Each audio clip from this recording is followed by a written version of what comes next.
Umesh news में आपका स्वागत है। मैं हूं अर्चना मिश्रा। बुलेटिन की शुरुआत में सबसे पहले रुक करते हैं आज की हेडलाइंस पर। सीबीएसई की 12वीं का रिजल्ट घोषित, इस बार भी अव्वल रही छात्राएं। नए पुलिस महानिरीक्षक केपी वेंकटेश्वर राव ने कहा, सरेंडर करने वाले नक्सलियों को मिलेगी सभी सुविधाएं। एक्सीडेंट में चोट लगने से विकलांग हुए व्यक्ति ने लगाई फांसी।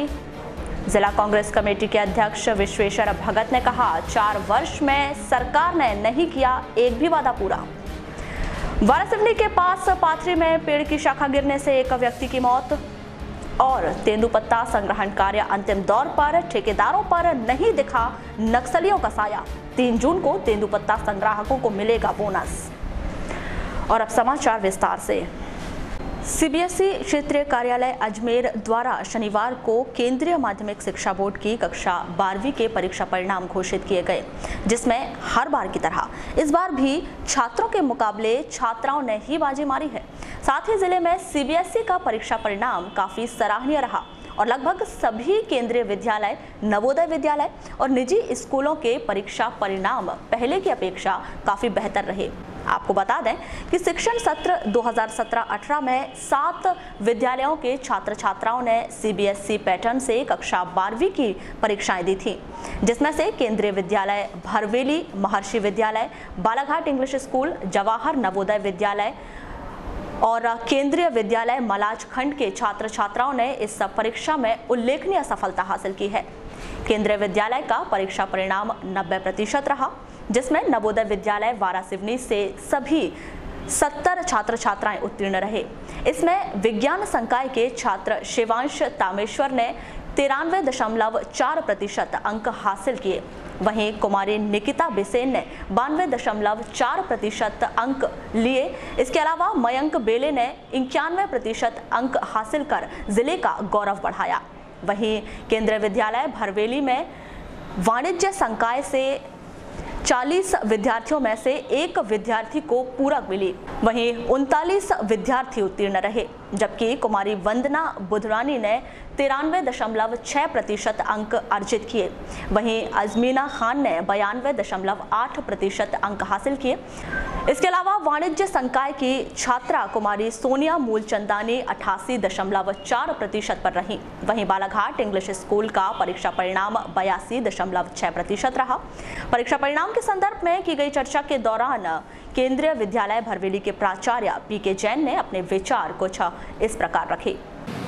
जैसे मैं जानता हूँ, हमारे सीबीएसई के रिजल्ट में ओवरऑल रिजल्ट सीबीएसई का लगभग 90% रहा। उसमें भी सीबीएसई में 3-4 टाइप के स्कूल होते हैं। एक होता है केंद्रीय विद्यालय, जवाहर नवोदय विद्यालय, प्राइवेट स्कूल होते हैं।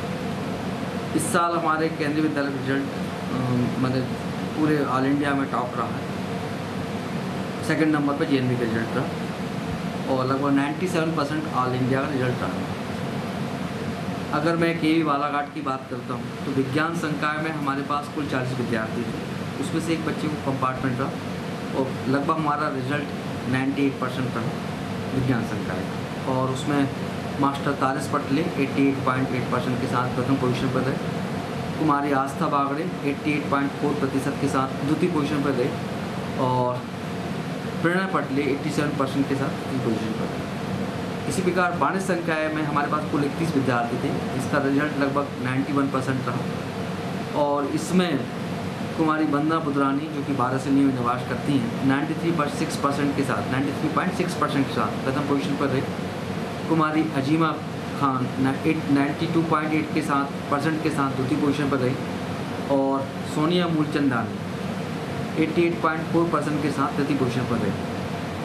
अगर मैं अपने विद्यालय के रिजल्ट की बात करता हूं तो छात्राओं का प्रदर्शन छात्रों की तुलना में उत्कृष्ट और बेहतर रहा और ये सीबीएसई के रिजल्ट में भी ये बात देखी गई। तो मुझे बात वहीं परीक्षा परिणामों के संदर्भ में की गई चर्चा के दौरान केंद्रीय विद्यालय भरवेली के छात्र तारेश पटले ने आईपीएस अधिकारी बन देश की सेवा करने की मंशा जाहिर की है। एहसास तो बहुत अच्छा हो रहा है, लेकिन ऐसा चाह रहा था कि 90 अबव बनेगा, लेकिन कुछ ऐसे विषय हैं जिनमें मतलब बच्चों को तैयारी करने की बहुत ज़रूरत पड़ती है, जैसे फिज़िक्स हो गया, मतलब कि यही सबसे ज़्यादा मतलब डिफ़िकल्ट पड़ता है। बाकी मैथ्स वगैरह सब स्कूलिंग सब्जेक्ट से मैथ्स केमिस्ट्री वगैरह छोड़ गया। तैयारी कैसे की थी? तैयारी ऐसे की थी कि मतलब सुबह भी पढ़ता था, दोपहर में, मतलब कि हर दिन हर सब्जेक्ट को देना पड़ता है, तभी मतलब कि ज़्यादा स्कोर कर पाते हैं बच्चे। अच्छा, किसका सबसे ज़्यादा सहयोग मानते हैं कि किस टीचर ने आपको सबसे ज़्यादा हेल्प की? सहयोग तो सभी का बराबर रहा, मेरे माता पिता का, मेरे टीचर्स का, मेरे ट्यूशन मास्टर्स का, सभी का। अच्छा, ये बताइए कि आगे क्या करना चाहते हैं? आगे तो प्रशासनिक सेवाएं देना चाहूँगा मैं। प्रशासनिक सेवा में क्या बनना चाहते हैं? IPS IPS है मेरा एक्चुअली। वहीं तारिश के पिता शिक्षक हुमराज पटले ने अपनी यह खुशी कुछ इस तरह जाहिर की। बहुत खुशी महसूस होती है जब बच्चा कोई प्रोग्रेस करता है तो, और बच्चे ने अच्छी पढ़ाई किया है, अच्छे परसेंट लाया है और मेहनत भी अच्छा करता था। थोड़ा सा जब रिजल्ट आया तो थोड़ा मायूस हुआ कि जो उसकी एक्सपेक्टेशन थी उससे थोड़े से कम परसेंट आए। मैंने बोला ऐसा कुछ नहीं है, आप मेहनत करते रहे तो निश्चित है जीवन में हर चीज़ सफलता मिलती है। आपका क्या सपोर्ट रहा है बच्चे के लिए? हाँ, चूँकि मैं स्वयं टीचर हूँ तो जब भी उसकी कोई डिफ़िकल्टीज होती थी, विशेषकर फिजिक्स में, तो मैं उसको बताया करता था, समय पर मार्गदर्शन दिया करता था कि पढ़ाई कैसे की जाती है, और विशेषकर जो डिफ़िकल्टी लेवल होता है साइंस का उस पर ज़्यादा फोकस करना है, क्योंकि वही थोड़ा सा परसेंट डाउन करती है। इस संबंध में उसको गाइड करता है। रूटीन स्टडी क्या थी आपके बालक की? रूटीन स्टडी इसकी तो मैं क्या बताऊँ आपको, ये रात में ही पढ़ता था, सुबह ही पढ़ता था, दोपहर में पढ़ता था। अच्छा, कोचिंग या ऐसा कोई? हाँ, थोड़ा सपोर्ट तो किया है, इसमें सपोर्ट लिया है कोचिंग वगैरह के। वहीं छात्रा कुमारी सोनिया मूलचंदानी ने अपनी इस उपलब्धि का श्रेय अपने मम्मी पापा व स्कूल शिक्षकों को दिया है। उन्होंने IAS ऑफिसर बन देश की सेवा करने की मंशा जाहिर की है। मेरा रिजल्ट 90.4% है। आपने एक्सपेक्ट क्या किया था? एक्सपेक्टेशन तो 95 तक थी, बट अब 90.4। अच्छा, कैसा महसूस कर रहे हैं कि आपको जो सफलता मिली है, किसको श्रेय देना चाहेंगे? इसका श्रेय तो पेरेंट्स और सब टीचर्स को स्कूल के, जिन्होंने पढ़ने में मदद की और गाइडेंस दिया है। किस तरह से तैयारी की थी आपने? तैयारी तो हर सब्जेक्ट को डेली टाइम देती थी और मॉर्निंग स्टडी ज़्यादा करती थी। अच्छा, इसके अलावा जो अन्य विषय हैं, काफ़ी विषय हैं आपके, तो कोई ऐसा विषय जो आपको हार्ड लगा हो जिसके कारण आपके अंक कम आए हो? ऐसा भी? कॉमर्स स्टूडेंट हूँ तो बेसिकली मेरे को अकाउंट्स थोड़ा डिफ़िकल्ट लगता था और मैथ्स थोड़ा ज़्यादा। मैथ्स भविष्य में क्या बनने की आस लगाए हैं आप? मैं भविष्य में IAS ऑफिसर बनना चाहती हूँ। मम्मी पापा ने मेरे को बहुत सपोर्ट किया, मैं बहुत हेल्प करते थे, हर जो भी चीज़ चाहिए होती थी टाइम पे सब हेल्प करते थे।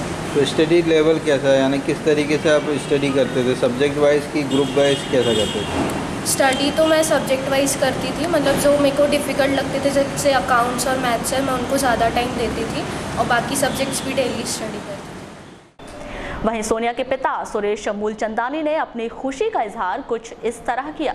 बहुत खुशी ना, ज़्यादा की उम्मीद थी इससे, ये खुद ही बहुत मायूस हो गई थी। रिजल्ट देखा तो बोले रोने लग गई थी। समझाया इसमें ना, बहुत बढ़िया रिजल्ट आया था मुझे।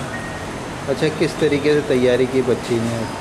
तो खुद ही पढ़ने में इंटरेस्ट बहुत है अपने हिसाब से। मैं तो अपने काम धंधे में लगाता हूँ, उसको पढ़ने में इंटरेस्ट बहुत है खुद ही।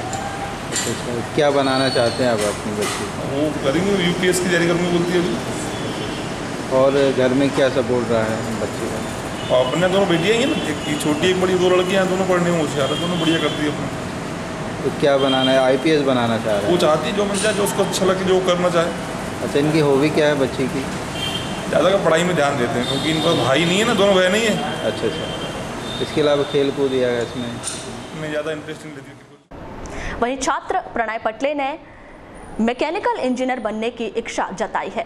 बालाघाट मंडला रेंज के नए पुलिस महानिरीक्षक KP वेंकटेश्वर राव ने कहा कि यदि नक्सली सरेंडर करते हैं तो उनका स्वागत है। सरेंडर करने वाले नक्सलियों को शासन द्वारा निर्धारित सुविधाएं दी जाएंगी। IG का पदभार ग्रहण करने के बाद पहली बार पत्रकारों से चर्चा करते हुए श्री राव ने आगे कहा कि जिले में काफी फोर्स है जो किसी भी स्थिति में तैयार रहते हैं। IG श्री राव ने आगे कहा कि किसी भी प्रकार के गैर कानूनी कार्य बर्दाश्त नहीं किए जाएंगे। उन्होंने बताया कि जिले के सभी थानों में ग्रेजुएट युवाओं को पुलिस इंटर्नशिप दी जाएगी। नए आईजी ने यह भी कहा कि किसानों की समस्याओं को लेकर भी पुलिस पूरी तरह से अलर्ट है। नक्सलाइट पॉलिसी जो है हमारी गवर्नमेंट का जो मध्य प्रदेश की पॉलिसी है उसी को अनुसार हम कार्रवाई करेंगे। अभी हमारे पास काफ़ी मात्रा में फोर्स है, CRPF है, हमारी हॉक फोर्स है, तो उसका लगातार हम पेट्रोलिंग कर रहे हैं और इसमें हम लगातार इसमें हमारे सूचना के आधार पर ऑपरेशन निश्चित ही करेंगे। इसमें सर जो नक्सल इलाके में जो फोर्सेस हैं डिप्लॉयड है उनको वेतन की काफ़ी लंबे समय से मांग हो रही है, क्या नया प्लान आपके यहाँ से भेजा गया वेतन वृद्धि को लेकर? ये वेतन वृद्धि के लिए अभी हमने शासन को लिखा है, वो उसमें 50% वृद्धि के लिए वो उसमें विचार किया जा रहा है, संभवतः हो जाएगा उसमें। सर समर्पण पॉलिसी है, सरेंडर पॉलिसी है, उसमें किस तरह के बदलाव होने चाहिए कि अब नक्सली जो हैं बालाघाट मध्य प्रदेश में सरेंडर करें, ना कि महाराष्ट्र आंध्र प्रदेश में छत्तीसगढ़ में जा रहे हैं? नहीं तो सरेंडर वो कहाँ करे उनकी मर्जी है, मगर अगर मेरे यहाँ सरेंडर होते तो मैं मध्य प्रदेश शासन का नियमानुसार मैं उनको ज़मीन वगैरह दिला सकता हूँ, उनको 15 लाख तक देने की प्रावधान है, उनको नौकरी भी दे सकता हूँ। मेरे यहाँ नौकरी पुलिस डिपार्टमेंट में भी नौकरी है अपनी सैनिक की, मैं भी दे सकता हूँ उनको। विचार कर सकते हैं वो अपना रास्ता जो है गैर कानूनी रास्ता छोड़ के और राष्ट्र निर्माण के राष्ट्र की मेन धारे में आना चाहते हैं, वो स्वागत है, कभी भी आ सकते हैं।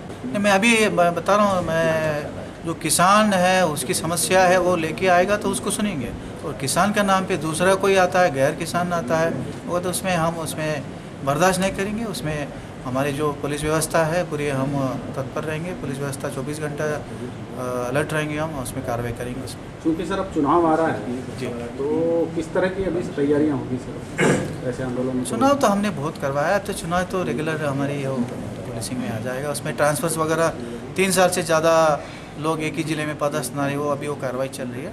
जो पुराने लोग हैं उनको हम हटा दे रहे हैं यहाँ से, तो नए लोगों को अभी कई ट्रांसफर्स हुआ उनको ले आ रहे हैं। पहला कदम तो नगर के वार्ड नंबर 5 बैहर चौकी में रेलवे क्रॉसिंग के पास रहने वाले सेवानिवृत्त वनपाल अशोक झारिया के बेटे किरण झारिया ने घर में फांसी लगाकर आत्महत्या कर ली। 45 वर्षीय किरण झारिया के 2 बच्चे हैं। करीब 19 साल पहले एक एक्सीडेंट में उसके पेट में घाव हो गया था जो अभी तक ठीक नहीं हुआ था। इसी कारण उसने फांसी लगाकर आत्महत्या कर ली। अशोक कुमार झारिया मेरा पुत्र है। क्या नाम है इसका? किरण झारिया। किस वजह से उसने आज? वो पैर कब से खराब था उसका? इसका पैर तो हो गया जी 15-16 18 साल करीब। कैसे खराब हो गया था? वो क्या चैलेंजर से जला, उसके बाद में बहुत ट्रीटमेंट कराया, फिर रायपुर बिलासपुर में जाकर उसका पैर कटा। पैर कटने के बाद भी घाव वैसे के वैसे, मतलब सुधर जाते, फिर 3-4 महीने में फिर वही घाव। कई डॉक्टरों को दिखाया, अभी भी पैर से, अब भी मतलब 8 महीने पहले ही मैं बिलासपुर से सुधार के लाया था, फिर मजदूरी, फिर उसका घाव बढ़ गया। मेरे को तो ऐसे ही लगता है। क्या लगता है? कि वो पैर 2 बच्चे है ना, 2 बच्चे हैं जी हाँ। रात में कब देखे थे उसको? रात में 12 बजे साथ में खाएं जी, माँ बेटे साथ में 11 बजे खाएं। 12 बजे मैं जब खाना खाने बैठा तो मेरे को मन का क्रिकेट दिखा दिया यार मेरे को, उसके बाद मैं सो गया। अभी सुबह 7 या 4 बजे रात से उठे हैं बनवाले जी के साथ, तो पानी भर रहे थे, तो बहू निकली, बहू मतलब गई होगी कमरे में, तो फिर चिल्लाई जोर से, तब देखे हमने। बहू भी क्या है, अभी गर्मी कारण में इस साइड में सोती है, या अकेले इस साइड में सोया था। जिला कांग्रेस कमेटी के अध्यक्ष विश्वेश्वर भगत ने कहा कि केंद्र की मोदी सरकार ने जनता से झूठे वादे करने के सिवाय और कुछ भी नहीं किया है। सर्किट हाउस में पत्रकारों से चर्चा करते हुए श्री भगत ने कहा कि आज मोदी सरकार के 4 साल पूरे हो गए हैं, लेकिन जनता से किया गया कोई भी वादा पूरा नहीं किया गया है। अब कांग्रेसी नेता सभाएं लेकर जनता को भाजपा द्वारा किए गए वादे याद दिलाएंगे। 4 साल पूर्व आज के ही दिन इस देश में नरेंद्र मोदी जी ने सत्ता संभाली, और उसके पूर्व लोकसभा चुनाव में इस देश की जनता के साथ उन्होंने जो वादे किए थे, याद कीजिए, उन्होंने कहा था कि देश में व्याप्त महंगाई, पेट्रोल डीजल के रेट हम कम करेंगे। हुए कम? नहीं। उन्होंने इस बात को भी कहा था कि विदेशों में काला धन जो पड़ा हुआ है, या जिन लोगों के भी काला धन वहाँ है, वो काला धन निकाल के लाएंगे और 15-15 लाख रुपए देश की जनता के प्रत्येक व्यक्ति के खाते में डालेंगे। क्या डाले उन्होंने? नहीं, तरह की नहीं भी। उसी तरह से उन्होंने देश की आर्थिक स्थिति के ऊपर भी कहा था कि देश की आर्थिक स्थिति खराब हो गई, अभी आर्थिक स्थिति को सुधारेंगे। मगर आज आज हमारे रुपयों का अवमूल्यन हो गया है और आर्थिक स्थिति आज भी जो है उसी कगार पर है। कई ठुआ उन्होंने जो वादे किए थे, किसानों को कहा था कि उनके फसल के हम दुगने रेट देंगे, मगर आज तक उन्होंने किसानों के हक में कहा हुआ कुछ। उसी तरह से उन्होंने देश के जवानों को के बारे में भी कहा था। सीमा पर जो है आए दिन हमारे सैनिकों की, कांग्रेस के शासनकाल में सैनिकों की बहुत हत्याएं हुई है, उनकी जान जो है गई है। हम एक अगर बोले एक सिपाही की अगर गर्दन कटेगी मैं 10 लेके आऊँगा, उन्होंने कहा था कि क्या उन्होंने किया ऐसा? निश्चित रूप से देश में अराजकता बनी हुई है और अनेक सारी बातें हैं। आज देश के साथ उन्होंने विश्वासघात किया है। उनके वादों के ऊपर में देश की जनता ने उनको अपना विश्वास दिया और उन्होंने उसके साथ विश्वासघात किया। इसलिए आज कांग्रेस पार्टी देश भर में विश्वासघात दिवस मना रही है और निश्चित रूप से आज पूरे देश की जनता इस बात को समझ चुकी है। पत्रकार वार्ता में उपस्थित प्रदेश कांग्रेस कमेटी की पूर्व उपाध्यक्ष श्रीमती पुष्पा बिसेन ने कहा कि प्रधानमंत्री नरेंद्र मोदी ने इन 4 वर्षों में विदेश यात्रा करने के अलावा और कुछ भी नहीं किया।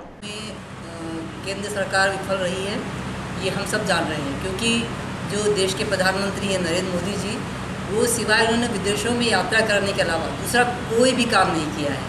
विदेशों में जाके वाई लूटने का प्रयास किया है, वो भी खोखली वाई लूटने का प्रयास किया है।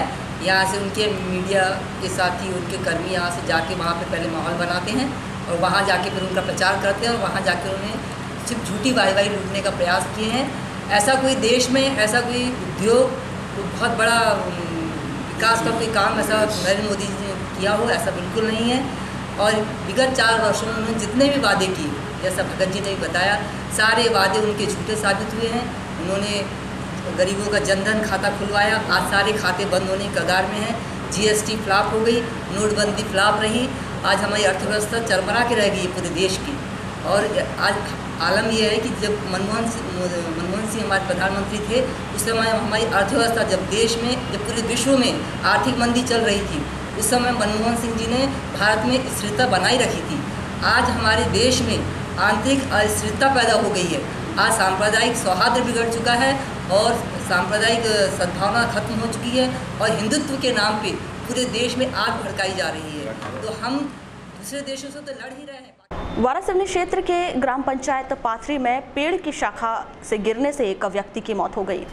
मृतक 45 वर्षीय युवराज पारधी बताया गया है। जानकारी के अनुसार युवराज खेत में लगे महुए के पेड़ की टहनी काट रहा था, तभी यह टहनी युवराज के ऊपर गिरी, जिससे वह बेहोश हो गया। उसे सिविल अस्पताल ले जाया गया, जहां डॉक्टरों ने उसे मृत घोषित कर दिया। मृतक ग्राम पाथरी का रहने वाला है। उसका नाम युवराज पिता तुलसीराम पारधी। ये अपने खेत में 16 तारीख को जो आंधी तूफान आई थी, तो उसमें महुए के पेड़ की शाखा लटकी हुई थी, उसको ये हटाने गया था। अपने उनके पिताजी भी साथ में ही थे, जैसी जानकारी लगी है। तो हटाने के चक्कर में मुख्य तना इनके सीने पे आके गिर गया, जिसके कारण डेथ तो शायद डॉक्टर साहब ने कन्फर्म की यहाँ के। जैसे पेड़ पे लटका हुआ तो फिर कैसे नहीं वो नीचे उतारे उसको? नहीं, जैसे तना गिरा धरती पे, ये पेड़ पे नहीं था, ये नीचे ही था, लेकिन नीचे से हटा रहे थे उस तना, वो तना एकदम गिर गया इनके। तो इनके पिताजी को उस समय थे क्या, तो पेड़ के पास ही थे? हाँ, पिताजी पेड़ के पास में ही थे और ग्रामीण उन्होंने हल्ला जब किया है, तो ग्रामीण बस्ती करीब में ही है, करीब 300-400 मीटर करीब बस्ती वहाँ से। कितने समय घटना है ये? घटना करीब 10:30 बजे की। 10:30 बजे जब मैं पहुँचा वहाँ था तब 11:15 करीब बजा था। मुझे भी जब हल्ला सुनाया तो मैं भी गया। तो ये अनेक कृषक ही है कि कुछ और करते हैं? ये कृषि कार्य करते हैं, कृषक है और मतलब संपन्न कृषक है, बढ़िया अपने। शासन के निर्देशों के तहत तेंदुपत्ता तोड़ाई का कार्य अंतिम दौर पर है। वर्ष 2018-19 के तहत वन विभाग के द्वारा 1 करोड़ 20 लाख तेंदुपत्ता संग्रहण का लक्ष्य रखा गया था, जिसमें 90% लक्ष्य पूरा कर लिया गया है। हर वर्ष ग्रामीण क्षेत्रों में तेंदुपत्ता तोड़ाई के वक्त ठेकेदारों पर नक्सलियों का साया मंडराता रहता था, लेकिन इस सत्र में इस प्रकार का कोई भी मामला प्रकाश में नहीं आया है। जिससे वन विभाग ने राहत की सांस ली है। वहीं 3 जून को तेंदुपत्ता संग्राहकों को समारोह पूर्वक बोनस के वितरण के साथ साथ अन्य सामग्री पुरस्कार स्वरूप दी जाएंगी। पद्मेश न्यूज से चर्चा के दौरान CCF श्री मीणा ने इस संबंध में क्या कहा, आइए जानते हैं। अभी तक हम लोगों के पास जितना टारगेट है, यानी इस बालाघाट वनवर्ट का टारगेट लगभग 1 करोड़ 20 लाख है। उसमें से हम लोगों ने करीब 90% टारगेट पूरा कर लिया। तो ऐसी कोई बात नहीं है कि जो संवेदनशील क्षेत्र है जहाँ पे ऐसी कोई खास समस्या आ नहीं है। सर, नक्सलियों की तादाद की संख्या मतलब इजाफा होती हुई नहीं, ऐसा कोई हम लोगों की जानकारी में अभी तक तेंदुपत्ता के इस वर्ष के कलेक्शन सीजन में ऐसी कोई जानकारी नहीं आई कि कोई भी असामाजिक तत्व या किसी प्रकार का कोई कार्य में बाधा उत्पन्न कर रहा है। ये अभी फ़िलहाल 3 जून को एक तेंदुपत्ता में बोनस का जो पार्ट है, क्योंकि तेंदुपत्ता जो रेट यानी 100 गड्डियों के 200 रुपये दिए जाते हैं। इसी प्रकार से 2000 एक स्टैंडर्ड मानक बोल रहे कि 2000, लेकिन कभी कभी वो यूनिट ज़्यादा में बिक जाती तो उसको बोनस के रूप में दिया जाता है। तो 3 तारीख को हम लोग वाटर बोतल, चप्पल, साड़ी अन्य जो कि संग्राहक है उनको देंगे और समय समय पर बोनस का वितरण किया जाता है। पुलिस कंट्रोल रूम में शनिवार को सराफा व्यापारियों की बैठक आयोजित की गई। इस बैठक में एडिशनल SP संदेश जैन और प्रभारी CSP अखिल पटेल द्वारा सराफा व्यापारियों के लिए 12 सूत्रीय गाइडलाइन दी गई और 15 दिन में इन गाइडलाइंस का पालन करने की बात कही गई। बैठक में उपस्थित सराफा व्यापारियों ने अपने सुझाव भी दिए, साथ ही सुनील कांकरिया हत्याकांड का मामला भी उठाया। आपका भी दायित्व, हमारा भी दायित्व, म्यूचुअल जब हम आपको मिलकर ही सुरक्षा की व्यवस्था को सुनिश्चित कर सकते हैं। तो आप लोगों को 15 दिवस का टाइम दिया हुआ है।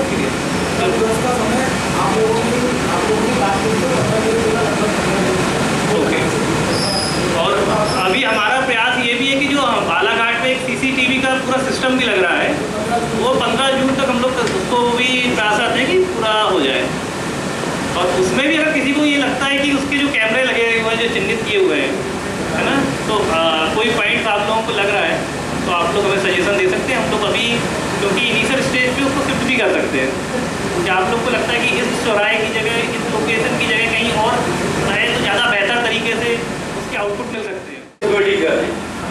सराफा में दिन में भी सिक्योरिटी लगती है। बहुत सारे कस्टमर, लेडीज़ कस्टमर स्पेशली ऐसे आते हैं जो चोरी कर लेते हैं, जो दुकानदार का सामान दिखाते क्या कर रहे, लेकिन हम उनकी चेकिंग नहीं कर रहे। तो मेरा एक निवेदन था कि 2 चौक, एक नया सराफा और पुराना सराफा, वहाँ लेडीज़ कांस्टेबल की व्यवस्था भी की जाए कि कभी ऐसी स्थिति में निर्मित होती है तो उनको बुला के हम लोग संज्ञान में ला के ये चीज़ों चोरी को रोका जाए तो दिन में होती। और व्यापार करने वाला ये अलग अलग दिखता है। कई बार हम व्यापारियों की आपसी रंजिश में हम एक दूसरे व्यापारी की कंप्लेंट करते हैं कि ये व्यापारी माल लेके जा रहा है और पुलिस उसको तंग करती है। मतलब व्यापारी दिख रहा है, व्यापार कर रहा है, अगर वो कोई चोरी कर रहा है तो वो इनकम टैक्स की, सेल टैक्स की है, पुलिस की कोई चोरी नहीं है। ऐसे केस लगातार अभी बालाघाट में हुए हैं। कोई ना कोई हमारे ऑफिस में, हमारे दुकान में या हम अपने व्यापारी के बीच में कोई ना कोई ऐसा होता है जो SP साहब को या कहीं किसी को कंप्लेंट करता है कि इस गाड़ी में इतना माल जा रहा है, व्यापारी लेके जा रहा है। अगर वो व्यापारी लेके जा रहा है तो पुलिस उसको क्यों रोक रही है? आज अपन ये बात को इसलिए बोल पा रहे हैं कि आप इतनी सद्भावना से हमको बुला के हमसे। दूसरी बात, पुलिस और सराफे का चोरी दामन का साथ, हमको पुराना सामान खरीदना ही है, खरीदना ही पड़ेगा। हम बहुत सतर्कता से पुराना सामान खरीदते हैं। फिर भी कई बार क्या होता है, चोर अपने मामा को देता है, मामा अपने काका को देता है और माल आके मिल जाता है। हमने सही आदमी से लिए हैं पर वो माल चोरी कर गया। उस समय की स्थिति में व्यापारी। सराफा एसोसिएशन के अध्यक्ष महेंद्र सुराना ने कहा कि सुनील कांकरिया हत्याकांड की उच्च स्तरीय जांच होनी चाहिए। पुलिस कंट्रोल रूम में बालाघाट सराफा एसोसिएशन के समस्त व्यापारी बंधुओं की और पुलिस के अधिकारियों की आज एक संयुक्त बैठक हुई। बैठक में सुरक्षा को ध्यान में रखते हुए विभिन्न बिंदुओं के ऊपर में काफ़ी गहन चर्चा हुई। हमसे सुझाव मांगे, हमने भी अपनी जो समस्याएं थी और बातें थी वो पुलिस के सामने रखी। पुलिस ने भी अपने सुझाव काफ़ी दिए कि सुरक्षा के लिए जो जो अति आवश्यक 12 पॉइंट थे उन्होंने हमको बताया। हमारे भी कुछ पॉइंट थे जिससे हम लोग पुलिस को हमने अवगत कराया। साथ ही साथ जो अभी सुनील कांकरिया का जो हत्या हुई और उसमें अभी तक की पुलिस कुछ भी नहीं कर पाई है। उस विषय को भी हमारे द्वारा उठाया गया। हमारे द्वारा CID मांग की भी पुलिस अधिकारियों से की गई ऊपर भोपाल लेवल पे। ये जांच अभी इन्होंने स्पष्ट किया है, अपने जैन साहब भी थे और अपने अखिल पटेल साहब भी थे CSP। उन्होंने बताया कि जांच बंद नहीं है, जांच के लिए टीमें बराबर इधर उधर अपने तरीके से कर रही है और बहुत जल्दी इसका समस्या जिस अपराधियों तक के हम पहुँचेंगे। और हमने भी आज उस उन्हें पुनः याद दिलाया कि इतने बड़ा हत्याकांड जिसमें CC कैमरे फुटेज में सारे चेहरे दिख गए, फिर भी पुलिस अभी तक नहीं पहुंच पाई है। तो उन्होंने भी आश्वस्त किया और CID जांच की मांग हमारी प्रदेश लेवल पे की गई है। तो CID टीम भी आएगी और बालाघाट पुलिस वहीं प्रभारी CSP अखिल पटेल ने बताया कि सुरक्षा की दृष्टि से यह बैठक ली गई है। श्री पटेल ने यह भी कहा कि सुनील कांकरिया हत्याकांड की जांच DIG के निर्देशन में युद्ध स्तर पर की जानी चाहिए। सराफा व्यापारी संगठन और सराफा इंडिविजुअल दुकान वालों की सबकी और सुरक्षा की दृष्टि से जो महत्वपूर्ण चीज़ें रहती है, जो कि सामान्य तौर पे लोग मिस कर जाते हैं या नहीं पता रहती हैं, उन चीज़ों को एक बार रिफ्रेश कराने के लिए, ताकि वो जो एक रूटीन में आदमी कैजुअल हो जाता है, उस चीज़ को एक रिफ्रेश कराने के लिए हमने कुछ निर्देश उनको लगभग 13 निर्देश लिख के दिए हैं और उसमें 15 दिन का समय, जिसमें पूरी तरह जो सुराना जी हैं और जितने व्यापारी थे उन्होंने पूरी तरह उसमें सर्वसम्मति से उन्होंने उसको माना है और 15 दिवस के भीतर की जगह उन्होंने बोला 10 दिवस के भीतर अपन ये सारी चीज़ें करके दे देंगे। इसमें मुख्य बिंदु हैं कैमरे जो हैं, कैमरे सिर्फ दुकान के अंदर नहीं बाहर की तरफ भी लगाना, पुलिस वेरिफिकेशन कराना एम्प्लॉयज़ का, सारे एम्प्लॉयज़ का। उसके बाद जो रात इनके प्राइवेट गार्ड लगाना, अभी सिर्फ पुलिस वाले वहाँ पर हैं, किसी भी दुकानों में प्राइवेट गार्ड नहीं है। तो दिन और रात के लिए एक एसोसिएशन, एक दुकान पर नहीं, लेकिन ये पूरी एसोसिएशन मिल के एक 40 लोगों के एसोसिएशन मिल के 5 गार्ड लगा दें जो इनके दिन और रात में रहें और हमारे पुलिस वालों से उनका समन्वय रहे। हम उनके गार्डों को भी ट्रेन करें। गार्ड की ट्रेनिंग होती नहीं, उनको पता नहीं होता है कि क्या करना होता है किसी घटना के समय पर। इसके संबंध में दिया एक रजिस्टर, सबसे महत्वपूर्ण काम हमने किया, एक रजिस्टर वहाँ पर रखवाया है, जिससे हमारे पुलिस वालों के सुझाव और उनके सुझाव रहेंगे। हर दुकान का एक रजिस्टर रहेगा, तो किसी भी वरिष्ठ अधिकारी को जब जाके समीक्षा करनी है कि इस दुकान में कितनी बार पुलिस वाले आए हैं और क्या क्या सुझाव दिए हैं और उन सुझावों का इन्होंने पालन किया कि नहीं किया, वो एक अकाउंटेबिलिटी रहेगी, एक वहाँ पे पकड़ रहेगी। CID CBI जांच का उन्होंने बोला है, ये पहले भी जा चुका है। तो CBI जांच के लिए कुछ बेसिक बिंदु रहते हैं, वो बिंदु अगर ये पूरी तरह से वो होते हैं तो वो इसमें हो जाएगा, लेकिन उसकी जांच अभी अपनी तरफ से चल रही है। कुछ जांच के बिंदु बचे हुए हैं, DIG साहब के निर्देशन में उसकी जांच एकदम युद्ध स्तर पर चल रही है। वो बिल्कुल लोगों में ऐसा नगर के श्री राम मंदिर में शनिवार को श्री राम सेना की आवश्यक बैठक आहूत की गई, जिसमें युवा कार्यकर्ताओं को गौरक्षा, धर्म रक्षा और देश की रक्षा को लेकर आवश्यक जानकारी दी गई। इस कार्यक्रम के संबंध में जिला संगठन मंत्री मनीष बिसेन द्वारा आवश्यक जानकारी दी गई। ये कार्य करना दोनों अलग अलग विषय हैं, तो कार्य करने के लिए हम श्री राम सेना से जुड़े, ऐसे हमको कार्यकर्ता बनना। और एक बात और बता दूं, ये भारत भूमि, इस देश की मिट्टी जरखेज मौत या नफरत की कभी बीज नहीं बोना। देश रक्षा, धर्म रक्षा, गौ रक्षा को लेकर यहाँ बैठक रखी गई है। समाज को लेके सरकार की महत्वाकांक्षी योजना बेटी बचाओ बेटी पढ़ाओ योजना के तहत शनिवार को विशेष कार्यक्रम का आयोजन किया गया। इस कार्यक्रम में मुख्य अतिथि के तौर पर भाजपा जिला अध्यक्ष रमेश रंगलानी, जिला पंचायत अध्यक्ष रेखा बिसेन, भाजपा नेत्री मौसम हरिनखेड़े सहित अन्य पदाधिकारी और चिकित्सकगण मौजूद रहे। इस कार्यक्रम में मेधावी छात्र छात्राओं को सम्मानित किया गया। वहीं लता मंगेशकर भजन संध्या का आयोजन भी किया गया।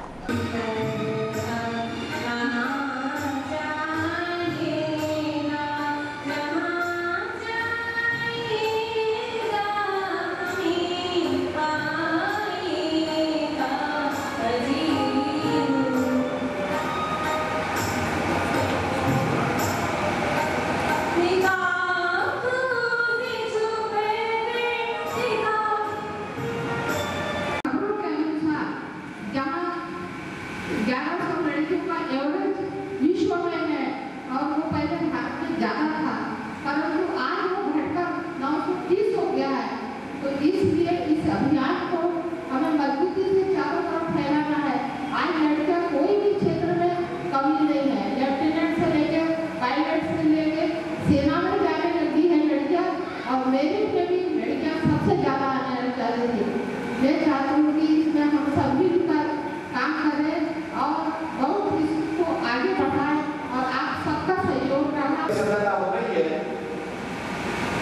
केंद्र मोदी जी ने ये कार्यक्रम प्रारंभ कराया, बेटी बचाओ बेटी पढ़ाओ,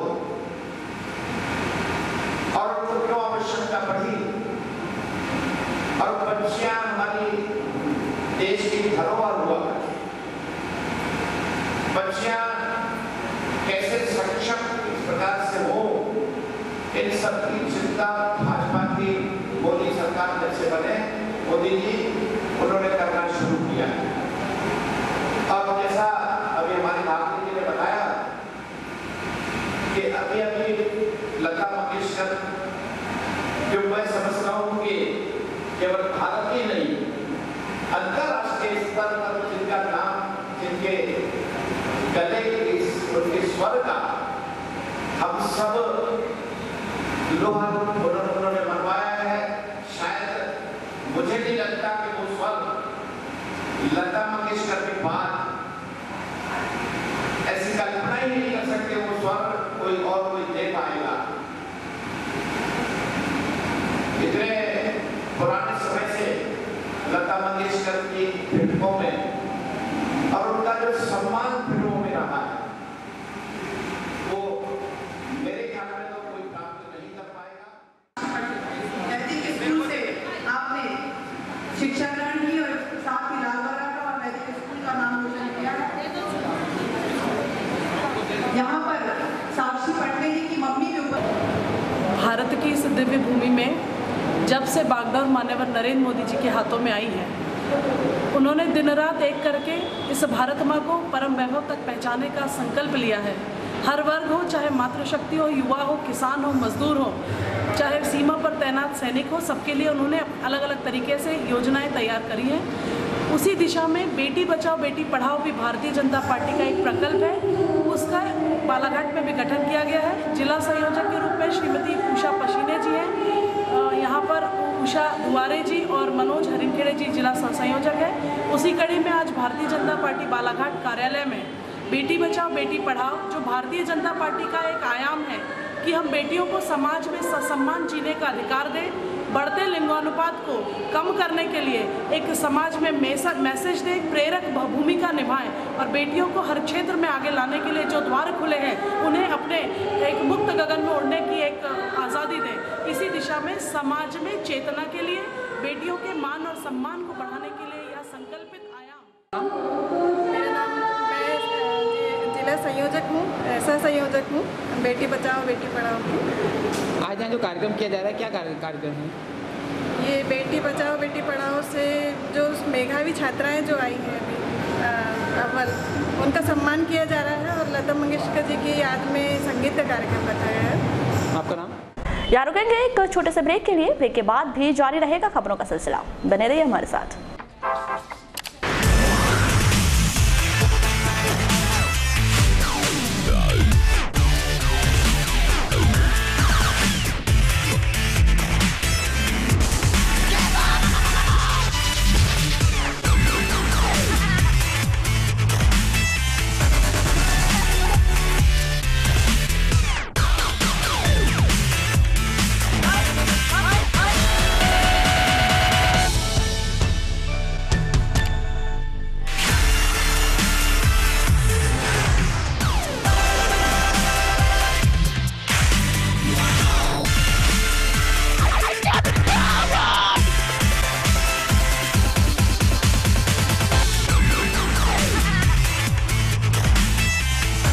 और दुनिया का सच उजागर करता है बालाघाट एक्सप्रेस, एक अखबार संपूर्ण परिवार।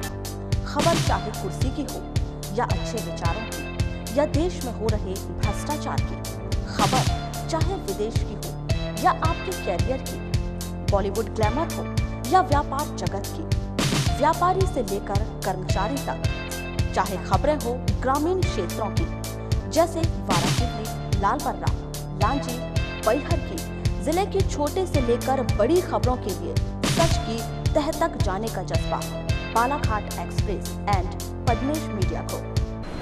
ब्रेक के बाद एक बार फिर आपका स्वागत है। बढ़ते हैं खबरों की ओर। भाजपा सरकार के खिलाफ किसान कांग्रेस के प्रदेश अध्यक्ष दिनेश गुर्जर के नेतृत्व में निकाली गई किसान कलश यात्रा का 25 मई की रात 8 बजे लालबर्रा में आगमन हुआ। इस अवसर पर गांधी मंच में एक आम सभा का आयोजन किया गया। इस सभा को संबोधित करते हुए कांग्रेसी नेताओं ने पेट्रोलियम पदार्थों के मूल्यों से लेकर किसानों की समस्याओं सहित अनेक मामलों में भाजपा सरकार की जमकर आलोचना की। नगर पालिका के अध्यक्ष युवा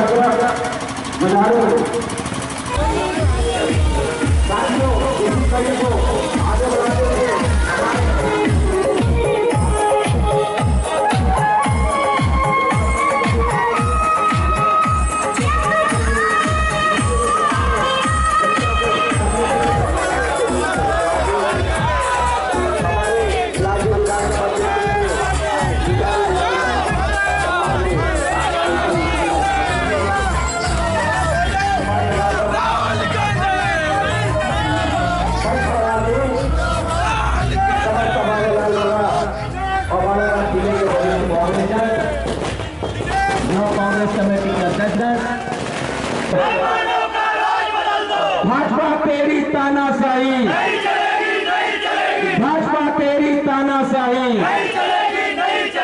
तख्त बदल दो, ताज बदल दो, तख्त बदल दो, ताज बदल दो। सभी पत्रकार बंधुओं से अनुरोध है, पत्रकार दीर्घा में उनकी करूंगा मंचासीन होने का कष्ट करें। हमारे बीच में उपस्थित सम्मानीय अशफाक खान काले बाबा से अनुरोध करूंगा मंचासीन होने का कष्ट करें।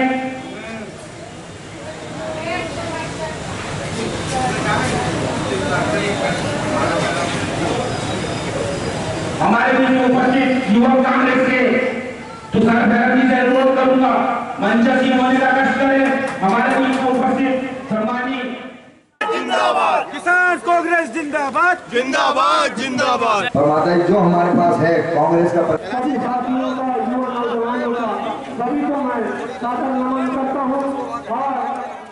कि अगर मध्य प्रदेश में गरीब किसान मजदूर की सरकार बनेगी तो मध्य प्रदेश के अंदर संपूर्ण किसान भाइयों के कर्जे माफ किए जाएंगे। मध्य प्रदेश के अंदर सरकार बनेगी तो मध्य प्रदेश के गरीब किसान मजदूर भाई को मुफ्त में बिजली दी जाएगी। और मुख्यमंत्री ने तो झूठ बोला था कि 2000 रुपए क्विंटल गेहूं लेगा, पर हमारे नेताओं ने कहा है मध्य प्रदेश में सरकार बनेगी तो गेहूं का भाव 2000 रुपए किया जाएगा, समर्थन मूल्य पे आपका गेहूं खरीदा जाएगा।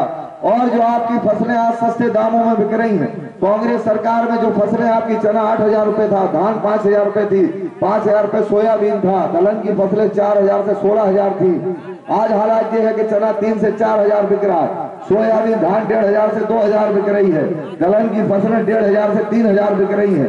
ऐसा लूट मध्य प्रदेश में जो की है, इन सब से हम कांग्रेस की सरकार बनाएंगे। आप हम सबको। और दूसरी बात यह है कि जो किसान हमारा 4-4 दिन से 5-5 दिन से बैठा है, उसको अन्य मच्छर काट रहे हैं, कोई पानी नहीं है, इन चीजों से निपटना पड़ता है, कोई व्यवस्था नहीं है। अरे भैया काहे का आप यहीं के जिले के कृषि प्रदेश के कृषि मंत्री हैं और इसी क्षेत्र के आप विधायक हैं, कर्मचारी आपके नौकर है, आपके पैसे से उसकी तनख्वाह मिलती है, आपका खून पसीने की कमाई है, कोई हराम की कमाई नहीं है। किसान यात्रा के माध्यम से पूरे प्रदेश में आदरणीय दिनेश गुर्जर जी ने जो यात्रा निकाली है वो सचमुच ही किसान हितैषी है। आप लगातार 15 सालों से भारतीय जनता पार्टी की शिवराज सिंह सरकार की जन विरोधी सरकार को लगातार देख रहे हैं। लगातार निरंतर शिवराज सिंह सरकार किसानों पे अत्याचार किया जा रहा है। यदि किसान अपनी आवाज उठाता है, किसान अपनी मांगे पूरी करता है, तो आज ये स्थिति है। हमारे देश में एक ऐसी मशीन आई है जिस मशीन का नाम है नरेंद्र मोदी। उस मशीन का नाम है नरेंद्र मोदी। वो झूठ को सच बनाने वाली मशीन है, झूठ को सच बनाने वाली मशीन है। वो ऐसी चाय अपने मंत्री संतरी तंत्री को पिलाती है कि वो जो बोलता है उसको वो बात सच समझने लगते हैं। और वहीं 26 मई को किसान कांग्रेस के प्रदेश अध्यक्ष दिनेश गुर्जर कांग्रेसी नेता अनिल शर्मा के निवास पहुंचे। वहां उन्होंने कांग्रेसी नेताओं से चर्चा भी की। यहाँ पत्रकारों से चर्चा करते हुए श्री गुर्जर ने कहा कि भाजपा सरकार द्वारा किसानों को पूरी तरह से लूटा जा रहा है। हमारा उद्देश्य है कि मध्य प्रदेश में जो किसान भूखा प्यासा है, कृषि उपज मंडियों में, सोसाइटी केंद्रों पर अपनी फसलों को बेचने के लिए खड़ा हुआ है। हमारे किसान भाइयों को फसलें बेचने के लिए SMS करने पर पैसे लिए जा रहे हैं। किसान भाइयों को जल्दी फसलें तुल जाए इसके लिए पैसा लिया जा रहा है, और अगर किसान भाई पैसा नहीं देता है तो फसल तुलाई में दिक्कत आ रही है और छलने लगाए जा रहे हैं। जिस तरह से हमारे किसान भाइयों को लूटा जा रहा है, ना तो फसलों के दाम दिए जा रहे हैं और ना फसलों का नकद भुगतान हो रहा है। बिजली के बिल किसान भाइयों को चौगुने दिए जा रहे हैं, जबकि किसान भाइयों के यहाँ घर पर मीटर नहीं है, उसके बाद भी उनको बिजली के बिल दिए जा रहे हैं।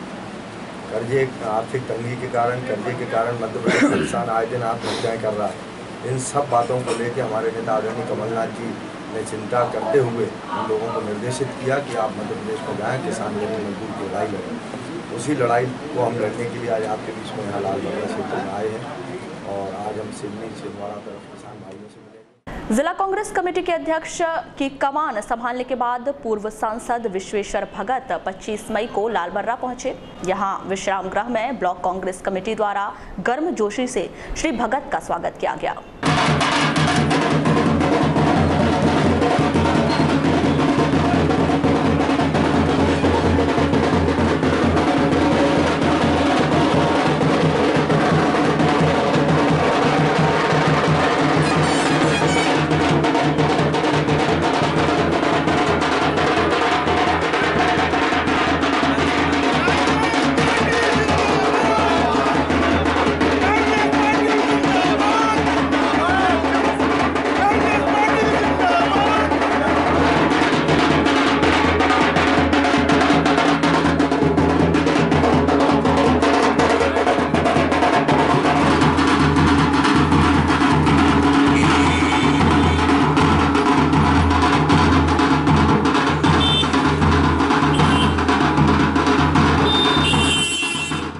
से इन 14 सालों में, 14.5 सालों में मध्य प्रदेश में भाजपा की सरकार ने, वो भी मोदी सरकार से कम नहीं है फेंकने के मामले में, जुगलों के मामले में और आश्वासन, झूठे आश्वासन देने के नाम पे। अभी आप लोग मालूम होगा, वाराणसी में भी आए थे अभी शिवराज सिंह जी, 250 करोड़ की उन्होंने घोषणाएँ कर दी वहाँ।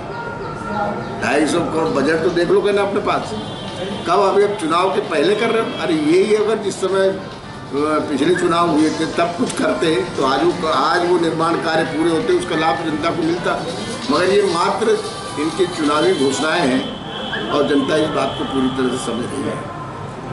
आज प्रदेश में जिस तरह से किसान आत्महत्या कर रहे हैं, किसानों की हालत, इतना अकाल, पिछले भी भीषण अकाल का सामना किसानों ने किया है, उसके पहले ओलावृष्टि का सामना किया है, उसके पहले भी सालों में भी अकाल हुए हैं, मगर इस सरकार ने उनको किसी प्रकार की राहत नहीं दी। अरे हम सब इनके साथ में रह कर के ही उस काम को आगे बढ़ाएंगे। सब लोग मिलजुल करके ही पार्टी में एनर्जी ला सकते हैं। और अब समय ऐसा आ गया है कि प्रत्येक कार्यकर्ता जो है आज अपनी जवाबदारी महसूस कर रहा है। ऐसा नहीं कि जवाबदारी महसूस कर रहा है, और वो भी बिल्कुल जो है, चाहे वो अपने ग्रामीण क्षेत्र के चौपालों पे हो, पांठेरों पे हो, चाहे वो सभाओं में हो, बिल्कुल पूरी तरह से इस बात को रख रहा है। आगे क्या सोचा है आपने? लालबर्रा सभी जगह होंगी प्रचार सभाएं होंगी, बाजारों की सभाएं होंगी, गांव-गांव जाकर भी हम बड़े गांव में सभाएं लेंगे और पूरा प्रोग्राम चेकआउट कर, प्रदेश कांग्रेस कमेटी पूरा प्रोग्राम चेकआउट कर रही है। पूज्य सिंधी पंचायत के मार्गदर्शन में रॉयल ग्रुप द्वारा BSPL फ्लड लाइट क्रिकेट प्रतियोगिता का आयोजन किया जा रहा है। शनिवार को इस टूर्नामेंट में सिंधु सेना और पुलिस एकादश के बीच फ्रेंडली मैच खेला गया। इस अवसर पर भाजपा नेत्री मौसम हरिनखेड़े, भारती पारधी सहित अनेक गणमान्य नागरिक उपस्थित रहे।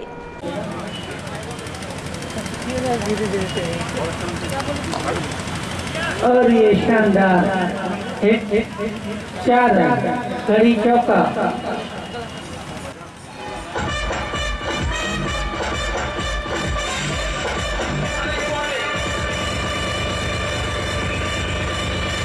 कल बारिश की वजह से आधे में हो गए। करूँगा कि वे गीता रंगलाल जी का पुष्पगुच्छ से स्वागत करें और ये रनों की संख्या में बढ़ोतरी होते हुए एक घड़ी छक्का और पुलिस एकादश की ओर से रनों का कुल 27 रन। अभी दूसरा ओवर अविनाश रंगलानी और ये हरी चौका।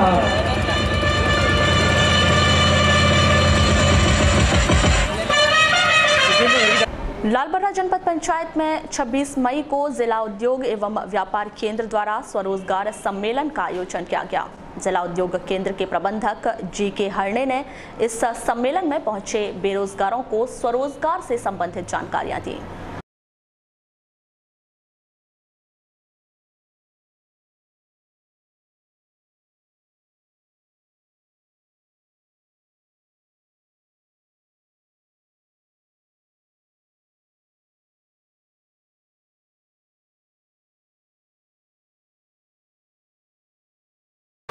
सर, स्वरोजगार योजना के अंतर्गत कौन कौन सी जानकारी दी गई आज यहाँ पे? आज यहाँ पर जो है जनपद पंचायत लालबर्रा के जो है नया भवन है, इसमें यहाँ पर खंड स्तरीय हमारा स्वरोजगार सम्मेलन आयोजित किया गया है। ये खंड स्तरीय सम्मेलन जो है हर ब्लॉक में हम आयोजित कर रहे हैं। आज से लेकर के 7 जून तक के ये कार्यक्रम हमारा हर ब्लॉक में चल रहा है। कल हमने वाराणसी में प्रोग्राम किया हुआ था, आज यहाँ लालबर्रा में है। और इसके अलावा जो है सोमवार मंगलवार को जो हमारा जो है बालाघाट में प्रोग्राम होगा और भी हमारा शेड्यूल है। पूरे हर 10 ब्लॉक में हमारा प्रोग्राम चलेगा। इसमें हमारे विभाग से जो है मुख्यमंत्री स्वरोजगार योजना, मुख्यमंत्री युवा उद्यमी योजना, मुख्यमंत्री कृषक उद्यमी योजना, प्रधानमंत्री रोजगार सृजन कार्यक्रम, इन सभी की जानकारी दी जाती है। उसमें क्या अनुदान है, क्या प्रक्रिया है। इसके अलावा और भी विभागों से ये योजना संचालित 7-8 विभागों से संचालित है। इसमें आज पिछड़ा वर्ग से भी हमारे कार्यक्रम में उपस्थित हुए थे। आपके पशु चिकित्सा विभाग से भी आए थे, हैंडलूम से आए हुए थे, RCT से आए थे। उन्होंने ट्रेनिंग प्रोग्राम्स के बारे में हितग्राहियों को बताया। लगभग 100 से ज़्यादा हितग्राही हमारे यहाँ आज प्रोग्राम में उपस्थित हुए हैं। उनको पूरी विभागों की जानकारी। बुलेटिन के अंत में एक बार फिर नजर डालते हैं आज की हेडलाइंस पर। CBSE की 12वीं का रिजल्ट घोषित, इस बार भी अव्वल रही छात्राएं। नए पुलिस महानिरीक्षक KP वेंकटेश्वर राव ने कहा, सरेंडर करने वाले नक्सलियों को मिलेगी सभी सुविधाएं। एक्सीडेंट में चोट लगने से विकलांग हुए व्यक्ति ने लगाई फांसी। जिला कांग्रेस कमेटी के अध्यक्ष विश्वेश्वर भगत ने कहा, 4 वर्ष में सरकार ने नहीं किया एक भी वादा पूरा। वारासिवनी के पास पाथरी में पेड़ की शाखा गिरने से एक व्यक्ति की मौत। और तेंदुपत्ता संग्रहण कार्य अंतिम दौर पर, ठेकेदारों पर नहीं दिखा नक्सलियों का साया। 3 जून को तेंदुपत्ता संग्राहकों को मिलेगा बोनस। तो ये थी अभी तक की खास खबरें। अगले न्यूज बुलेटिन के साथ फिर मुलाकात होगी, तब तक के लिए नमस्कार।